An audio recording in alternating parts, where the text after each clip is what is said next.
A todos y todas. Nosotros somos Salvador Masquieto, Felipe Meder, Santiago Rial y el que les está hablando, Matías Bonifacio. Y en este video vamos a presentar las conclusiones finales del trabajo indagatorio de la materia del análisis sobre el portfolio operativo de Aurum. Para organizarnos con el trabajo, nos lo dividimos en dos partes. Salvador y Santiago se encargaron de toda la parte inicial, haciendo los códigos principales, la limpieza del dataset del notebook y generando los códigos.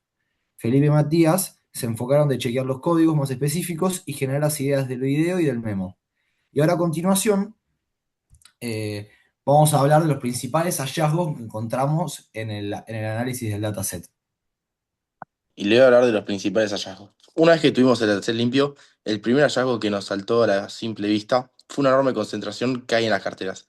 El fondo alza concentró por sí solo el 67% del monto bruto total operado este semestre, lo que equivale a aproximadamente 55 millones. Analizando esto desde la gestión de carteras, nos indica que la gestora tiene una dependencia casi absoluta de lo que pase con Alfa, concentrando ahí casi todo el riesgo del mercado.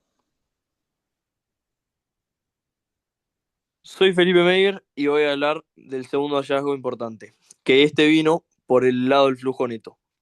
Cuando consolidamos los montos netos totales, vimos que las compras sumaron aproximadamente 43 millones de pesos, superando las ventas que quedaron en 39 millones. Esto nos da una pauta clara de la estrategia del fondo en la primera mitad del año. Hubo una postura neta de acumulación de activos, volcando la liquidez para armar posición en lugar de salir a liquidar la cartera. Soy Santiago Rial y voy a hablar del último hallazgo.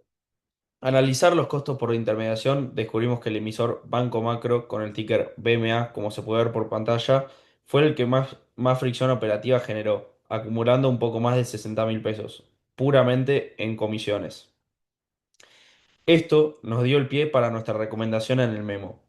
Es clave que la gestora renegocie los aranceles o busque tarifas planas con los brokers para operar renta variable local, porque los costos concentrados en unos pocos activos se están comiendo una importante del rendimiento neto. Al hacer el notebook, lo que más nos llamó la atención y nos sorprendió al procesar los datos fue el caso del fondo beta. Cuando empezamos el TP, imaginábamos que los tres fondos tendrían un nivel de actividad similar o balanceado. Sin embargo, beta operó apenas 848.159,63 pesos en todo el semestre, y encima limitando solo tres bonos soberanos, que son AY24, AL30 y GD30. Ver que un fondo completo representa menos del 2% del volumen de alfa nos sorprendió un montón y nos hizo entender cómo conviven carteras de renta fija ultrapasivas con fondos de acciones de alta rotación en una misma estructura, mostrando que su objetivo es simplemente capturar al adquirir cupones o la convergencia de tasas de la deuda soberanas en dólares. Encontrarnos con este contraste tan extremo dentro de del mismo dataset estuvo buenísimo, porque nos hizo ver de una forma súper práctica cómo conviven carteras con perfiles de riesgo, horizontes temporales y necesidades de liquidez que son totalmente opuestas en una misma estructura institucional. Y ahora a continuación vamos a decir las dificultades técnicas y las resoluciones de ellas que nos ocurrieron en el trabajo. En cuanto a la programación, el desafío técnico más importante fue calcular la columna de monto neto. Al principio queríamos resolverlo con una operación lineal simple en Panda, pero financieramente no se podía porque el impacto de la comisión cambia según el tipo de orden. Si compras, si la comisión te suma el costo, si vendés, si te descuentan del efectivo que recibís.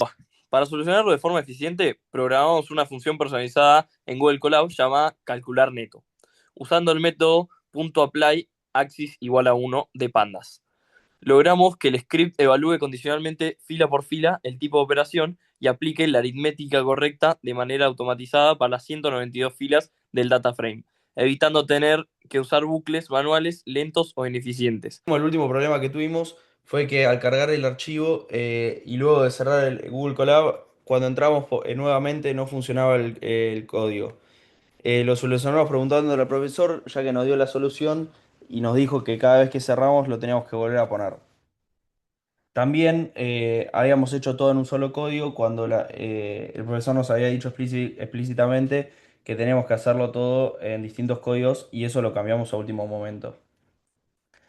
Como conclusión general, el TP nos sirvió muchísimo para ver cómo las herramientas de programación y del análisis de datos con Google Colab automatizan tareas que a manos serían lentas y propensas a errores. dándonos métricas exactas para la toma de decisiones. Muchísimas gracias por escuchar, eso es todo.